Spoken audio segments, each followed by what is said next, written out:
Recipe share করব। Unique বলতে গেলে বাঙালিদের নয়, ওটা একদমই অবাঙালি একটা খাবার। তবে আজকাল বাঙালিরাও খায় আর বাড়িতে বানায়। বাঙালিরা এমন কোনো জিনিস নেই যে এখন খায় না। আর সেটা বানানোর মেন উদ্দেশ্য হলো এই যে আজকে খেয়েছে ওই জিনিসটা খাওয়ার পর তোর খুব ভালো লেগেছে, তাই জন্য আমাকে বলেছে যে বাড়িতে বানাতে। তো আমি চেষ্টা করব বানানোর।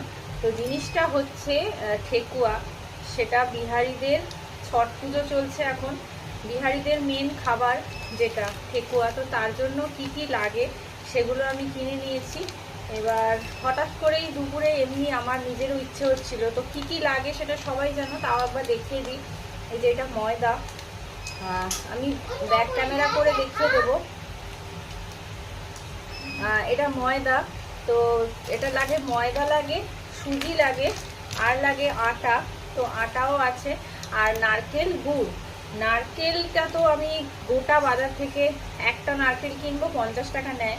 তো সেখানে আমি কিনেছি, দেখো এটা অনলাইনে, এটা নিয়েছে 30 টাকা। 100 গ্রাম নারকেল আছে। তো একদম কুচি কুচি করে কাটা, আমার জন্য খুবই সুবিধা হবে। এটাকে আমি মিক্সিতে একটুখানি ঘুরিয়ে নেব, তাহলে ওটা একদম ছোট ছোট করে, মানে নারকেল কোরানো হলে যেমন হয় ওটা ওরকমই হয়ে যাবে।